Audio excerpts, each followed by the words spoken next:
Bonjour et bienvenue dans l'Alliance plus excellente. Et aujourd'hui, j'ai vraiment la grâce et la joie de pouvoir échanger avec les deux pasteurs de l'église de Rosemont, au Québec, qui me font la joie de m'accueillir. Et puis, je suis donc avec Richard Chouinard et Ronald Onderwan. Et j'ai envie de vous demander un petit peu votre témoignage, non pas votre témoignage de comment vous êtes venu à la foi, mais plutôt du témoignage de comment vous avez découvert la théologie de la Nouvelle Alliance. Alors, ce n'est pas une deuxième nouvelle naissance, hein, on est bien d'accord, mais c'est quand même une découverte qui peut avoir un impact sur la lecture des Écritures et donc qui va impacter tout le reste de notre vie. Alors, peut-être Ronald pour commencer? Oui, en réalité, quand je vois, mais maintenant je connais la théologie de la Nouvelle Alliance, mais quand je vais en arrière, quand je me suis formé ici au séminaire de Saint-Bec, j'ai eu comme professeur M. Constant, qui fait partie aussi de ces entrevues. Et il parlait toujours de cette trame historique, la révélation de Dieu qui est progressive dans l'histoire de la Bible. Et ça m'a commencé à travailler, puis voir que dans l'Ancien Testament, des fois, il y a des résumés de tout le plan de Dieu. Dans les psaumes, on voit un résumé du plan de Dieu, en commençant pour Abraham, le peuple d'Israël. Et même plus tard, même Néhémie en parle. Il fait un résumé de l'histoire biblique. Et même, on le voit dans le Nouveau Testament avec l'épisode d'Étienne aussi. Et donc, on voit cette progression. Et quand on lit la parole de Dieu, c'est vraiment aussi la progression logique. Mais j'ai découvert la théologie de la Nouvelle Alliance juste dernièrement, avec mon frère René qui a sorti son livre, L'introduction à la théologie de la Nouvelle Alliance. C'est là qu'on a commencé déjà à en parler beaucoup plus. Sûrement, j'ai lu son livre. Puis c'est vraiment, comment je peux dire ça, édifiant et vraiment ça nous aide à pouvoir comprendre et parler de la priorité du Nouveau Testament pour interpréter l'Ancien. Et j'ai un arrière-plan dispensationaliste, mais avec l'étude surtout de la Bible. Et quand on évangélise même, on utilise ça même. On parle toujours des 2 premiers chapitres de la Bible, 2 derniers chapitres de la Bible, puis entre, c'est l'histoire du salut.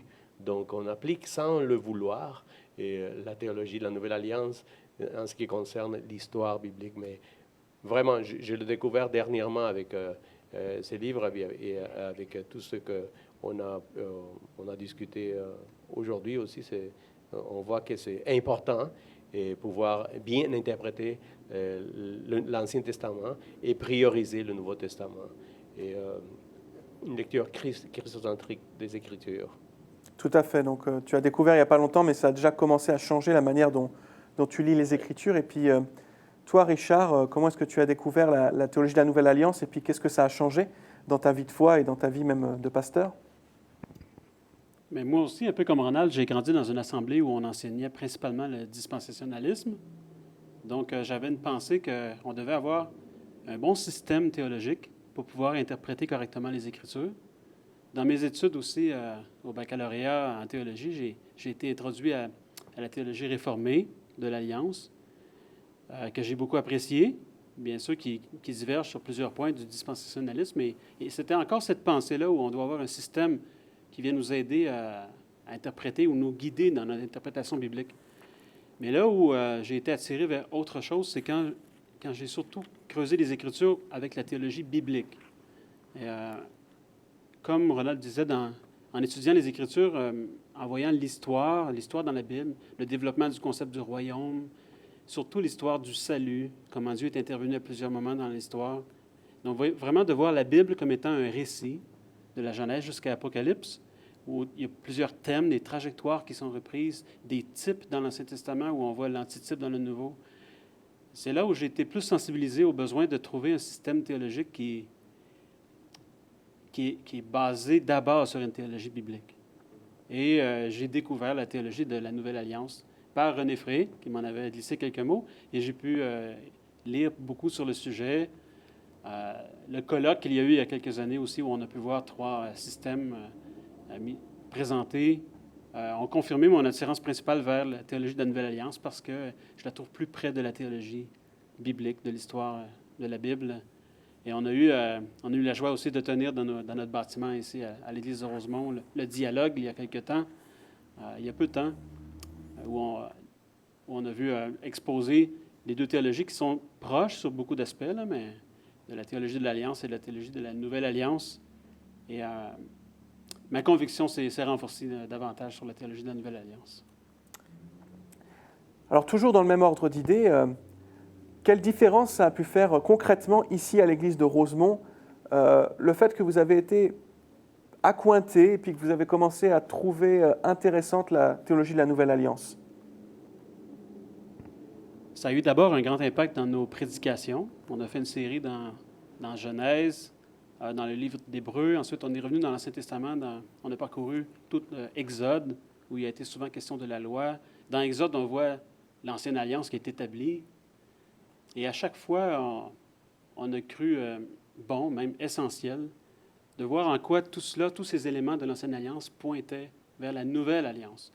Donc, à chaque prédication, dans chaque message, on pointait à la Nouvelle Alliance en Jésus et voir comment relire ces passages de l'Ancien Testament avec les lunettes de la Nouvelle Alliance, les lunettes de ce qu'on a appris par la venue de Jésus.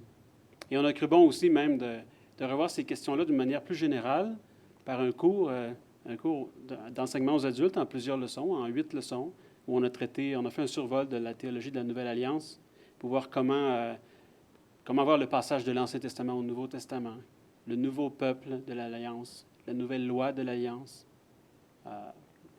les événements de la fin des temps dans cette Nouvelle Alliance-là.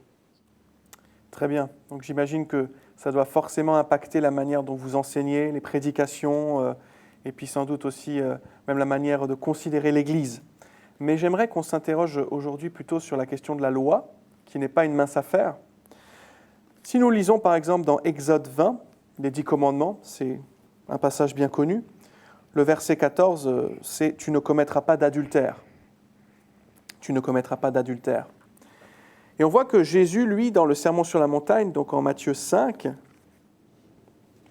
Dieu dit donc à Moïse, dans Exode 20, « Tu ne commettras pas d'adultère ». C'est une loi qui est donnée spécifiquement à Israël, comme le code de l'Alliance. Et puis, c'est repris par Jésus dans Matthieu 5, lors du discours sur la montagne, où il dit « Vous avez entendu qu'il a été dit, verset 27, « Tu ne commettras pas d'adultère. Mais moi, je vous dis, quiconque regarde une femme pour la convoiter a déjà commis adultère avec elle dans son cœur. » Alors on voit que c'est une des antithèses de Jésus. Il vous a été dit, vous avez entendu dire, mais moi je vous dis. Donc c'est très très fort. Jésus, un rabbi juif, qui se permet de dire, vous avez entendu, en citant la Torah, donc la référence ultime du judaïsme de tous les temps, mais notamment au 1er siècle, mais moi je vous dis. Et donc c'est en quelque sorte, il place un peu son autorité au-dessus de celle de la Torah. Mais souvent, quand on lit ce verset-là, on dit, en fait, Jésus est en train d'expliquer le sens d'Exode 20. Oui, d'accord, il est dit, tu ne commettras pas d'adultère, mais en fait, ça veut dire qu'il ne faut pas convoiter dans ton cœur. Qu'est-ce que tu penses, Richard? Est-ce que cette interprétation est correcte? Non, je ne pense pas que le Seigneur Jésus fait seulement nous expliquer correctement le sens du commandement dans l'Ancien Testament. Il vient plutôt le transformer, le renforcer. Bien sûr, il n'est pas détaché de ce commandement-là, tu ne commettras pas d'adultère, puisque ça provient du même Dieu. C'est la volonté de Dieu qui est exprimée dans la loi de l'Ancien Testament, et maintenant elle est exprimée ou elle nous est donnée, nous est transmise par le Seigneur Jésus. Donc elle provient de la même volonté, du même Père céleste, qui a en horreur l'adultère, mais elle est nouvelle ici, là. Et Jésus l'approfondit. Donc elle n'est pas détachée de l'Ancien, puisqu'il repart du concept de l'adultère dans l'Ancien Testament, mais il vient la transformer maintenant. Ce qui est défini comme étant l'adultère, ce n'est pas seulement de passer à l'acte, mais c'est même d'y avoir songé, de l'avoir prémédité. Déjà, on a pensé d'une manière qui est contraire à la volonté de Dieu. C'est ça. Il y avait déjà la notion de convoiter dans Exode 20. Tu ne convoiteras pas la maison de ton prochain, tu ne convoiteras pas la femme de ton prochain. Mais néanmoins, il n'y avait pas cette idée que tu avais déjà commis l'adultère lorsque tu avais convoité. Et est-ce qu'on ne peut pas dire que ça illustre aussi une des différences entre l'ancienne et la nouvelle alliance au niveau de la différence entre l'extériorité et l'intériorité? À savoir que commettre l'adultère, c'est quelque chose d'extérieur. Il faut aller trouver une femme ou un mari et puis faire l'acte sexuel, pour parler franchement, avec cette personne-là pour avoir commis l'adultère. Tandis que là, Jésus s'adresse à l'intériorité. Parce que le problème du cœur, il est intérieur. C'est-à-dire qu'avant d'avoir commis cet acte sexuel avec quelqu'un qui n'est pas ton épouse ou ton mari, tu as déjà convoité finalement dans ton cœur et puis en fait tu as déjà commis l'adultère parce que tu t'imagines déjà en train de le faire. Donc c'est cette différence entre l'extérieur et l'intérieur. Et est-ce que le problème finalement dans l'Ancienne Alliance, c'est que la loi elle est juste là pour faire un rappel à l'ordre extérieur, mais elle ne peut rien changer à l'intérieur du cœur adultère? Oui, justement, le Seigneur Jésus ici rappelle le problème qui était déjà dans l'Ancien Testament, qu'on pouvait peut-être adopter un code de conduite extérieur sans avoir son cœur changé. Mais ici, ce que Jésus nous dit, c'est finalement c'est le cœur qui doit être changé. Et ça ressouligne l'impossibilité pour nous de changer notre propre cœur. On a besoin de ce Saint-Esprit qui a été promis par Jésus pour être transformé de l'intérieur.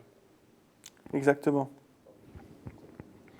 En parlant de ce passage en Matthieu, sur le fait de l'adultère, on voit déjà dans Jérémie que Dieu va écrire la loi dans notre cœur. Donc, ça, c'est la différence qui fait le Saint-Esprit en nous, les chrétiens. Avant, c'est vrai, c'est extérieur. Il s'efforçait même pour obéir à cette loi. Il en était incapable. Mais maintenant, le Saint-Esprit, même avant que nous faisons l'acte physique ou palpable, on le fait déjà dans notre cœur. C'est ce que je pense que Jésus est en train de dire. Et seulement, je crois qu'un chrétien pourrait faire et discerner cette problématique dans le cœur de l'homme, avec l'aide du Saint-Esprit. Comme j'ai l'habitude de dire, le cœur du problème, c'est le problème du cœur. Et ce qui est merveilleux dans la Nouvelle Alliance, c'est que Jésus est venu pour nous donner un cœur nouveau par son Saint-Esprit. Et c'est vraiment un privilège qui nous a été obtenu grâce à la croix, à la résurrection, à l'ascension et bien entendu à la Pentecôte. Nous nous retrouverons prochainement pour un nouvel épisode de l'Alliance plus excellente.